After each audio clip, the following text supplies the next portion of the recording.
This is Joshy Blogs. This is Trover Saves the Universe. This is my PS4 review of it, wherein I will give it a rating between 1 and 10. And to be honest, this one is going to be closer to 10, if not a 10. I feel like I'm about to be a bit kind to this game. It's definitely one of my favorite games that I've ever played. Yeah. So, I want to warn you, there'll be some slight spoilers in this game. Well,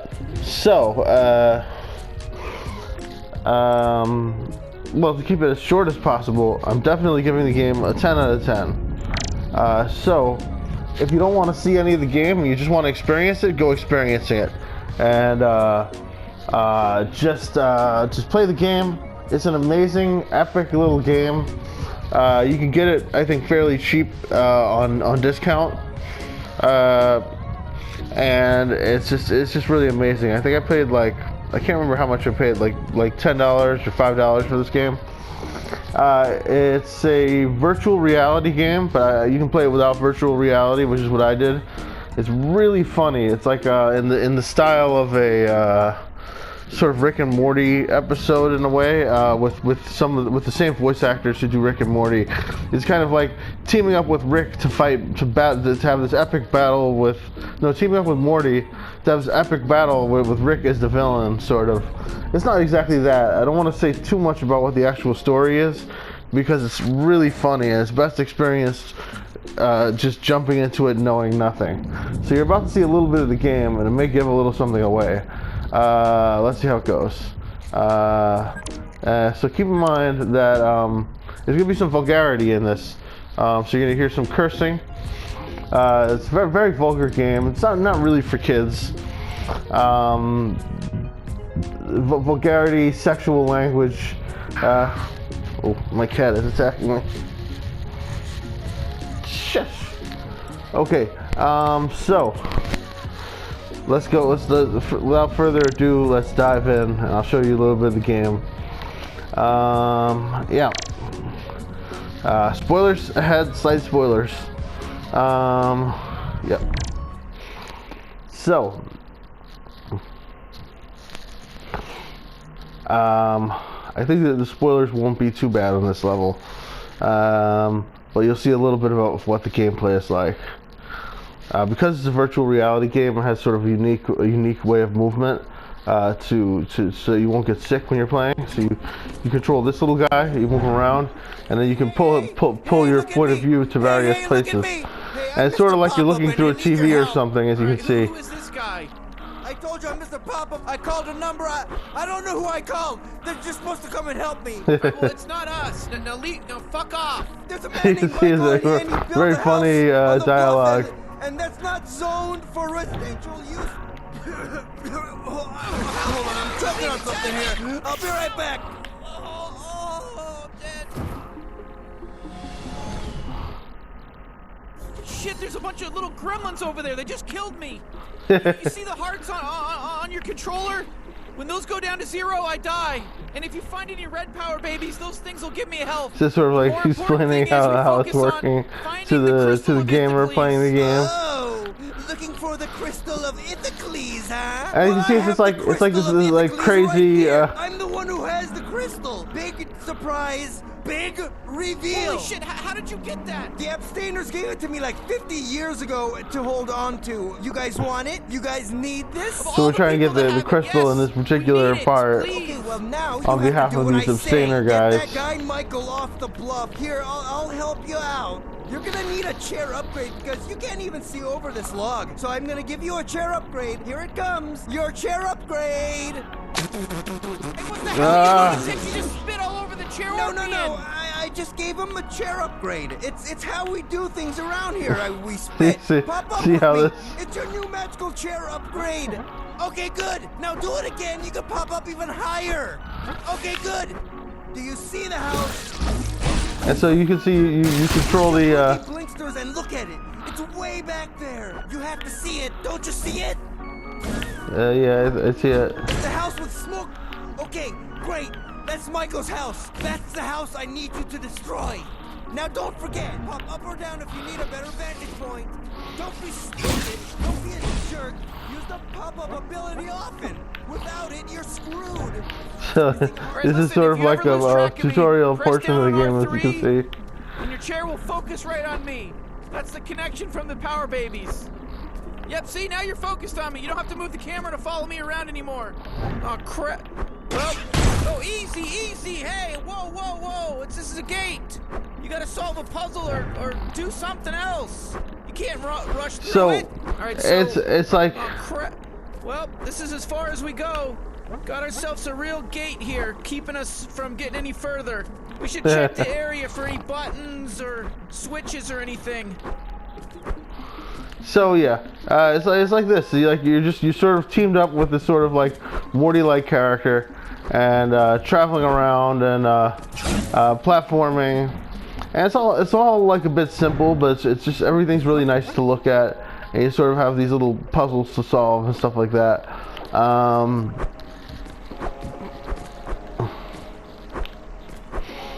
It's definitely a pretty cool little game. I give it a 10 out of 10. I'm trying not to show. I'm trying to show as few spoilers as possible as I move around and not give too much away about the plot. But as you can see, it's really weird and complicated. Definitely very much in the vein of a Rick and Morty episode. I actually click back to the same level. But yeah, I think you've seen enough of it. It's a combat game where like most of the gameplay is fighting, but there's some sort of adventure game, some sort of adventure game elements where you have to solve a few little puzzles here and there. They're usually very humorous and not too complicated.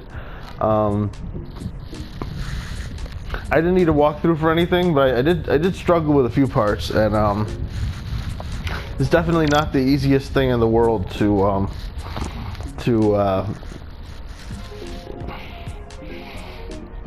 figure out.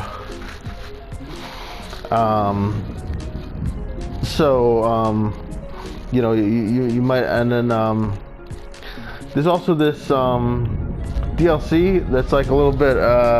There's a free DLC that comes with it that's like, I would say not really as good as the main game. It's sort of a struggle to make through. I don't think I should even click on it, but definitely like the main thing is the main game. It has the extra DLC, which is kind of fun to go through, but kind of it's kind of an interesting struggle to use. I don't want to say too much about it either.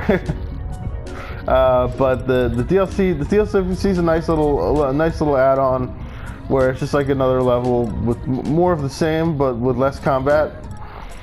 I recommend not letting the DLC drive you too crazy if you're struggling with it, like and just use the walkthrough for certain parts. Although I didn't, but it's definitely a struggle. There's like also an extra mode called Jopo mode where you can change Trover into Jopo. I don't think it's very good, but it's something that's there for you to check out and probably use for a second, get sick of it, and then go back to the normal way of playing it. Yeah, but let's see, maybe the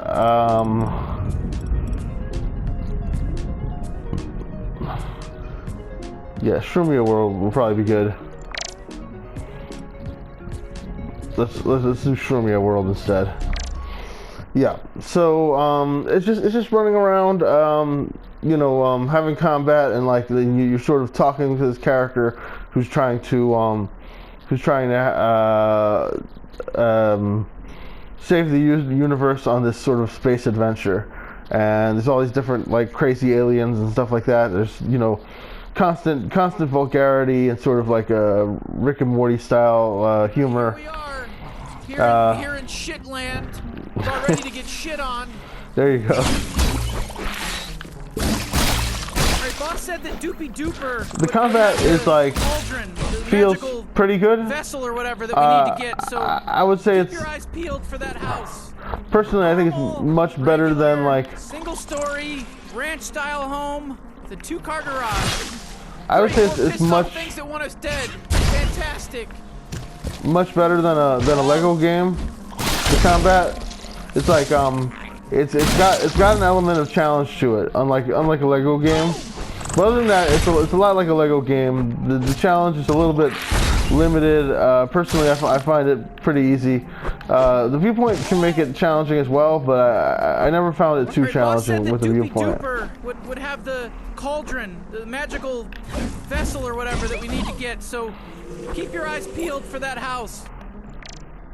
Whoa, you just got another green power baby. Dude, you are making my day. Alright. It's not boring, we're just doing our jobs. We are clones of Glorcon. Yeah, but I'm bored. I don't want to stand here all day. I'm bored and I want to go do stuff. You're doing stuff right now by guarding this section. You can like, there's all these like little enemies that you can listen to them talking. Exactly what I'm doing. Like and they have like these whole crazy funny conversations, or you can just approach them, and as soon as you approach them, they'll usually attack you. Oh, in this case, these ones don't attack us. But usually there'll be like characters like that like will you can stay with them and like listen to them talk for like as long as you want to. It's gross. It smells bad. It's a pool, a pond of decomposed power baby slime. What? Oh, look who it is. Look who's back. Little lost babies. Anyways, what were we talking about? Yeah, do you guys know what a wall is? Hey, look. Whoa. Look at this little... Oh, look, there they go. A couple of fucking idiots off on their way. Oh, crap, it's more of these mushroom monsters. Ah! So yeah. Well, these little mushroom monsters are aggressive. So yeah, I think you have the general idea. It's just a lot of this, and the story is really great, really funny. I think the only game that like has been as humorous and sort of pulled me in as much was South Park: Stick of Truth, which is a PS3 game that you can also get on the PS4. I played it on the PS3, so, but this game gave me a similar feeling where where. Look. I see you not looking. You're not looking. Are you looking? Help me. Do you hear this? This chair's not gonna get me. Come on. I'm right here. I can see you now. So yeah. I definitely highly recommend this game, and I've purposefully avoided showing too much.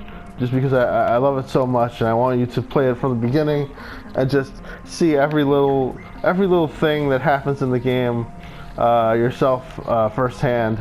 But it's definitely for me a 10 out of 10. I think I'm being a little bit kind to the game because it's not like it's exactly perfect, but like any complaint that you have will just be like outweighed by the laughter that the game will inspire in you, and just the sense of awe at all the weird, strange, horrible things in it. Definitely similar to like living inside a Rick and Morty episode for a little while. I'd say check it out. It's insane. Yeah. It's made by Justin Roiland, who I think voices both Rick and Morty, or at least it has the same voice actor who does both of them. And it is definitely made by Justin Roiland, who's one of the Rick and Morty co-creators. I think he's the voice actor that does both characters, if I'm not mistaken. If he's not, they got that actor. And so yeah, it's a really cool game. Definitely highly recommend it.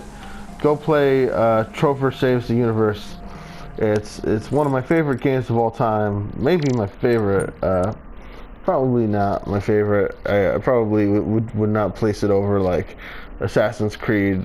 Personally, the first Assassin's Creed game, or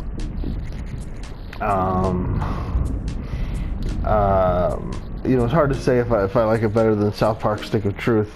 It's definitely a very different game. Like for originality, this might be like my favorite game, and for comedy, it's definitely up there with South Park: Stick of Truth. Yeah, you owe it to yourself, I think, especially if you like that kind of perverse mature, immature, mature Rick and Morty, you know, South Park style humor. This is a game you can't miss, and you know, it's got cool cartoonish sci-fi elements. It's so much fun. Check it out. Definitely. I feel like this is an ad instead of a review, but it is a review. I'm giving this game a 10 out of 10. The flaws in this game are, I think it's a little bit short for a video game.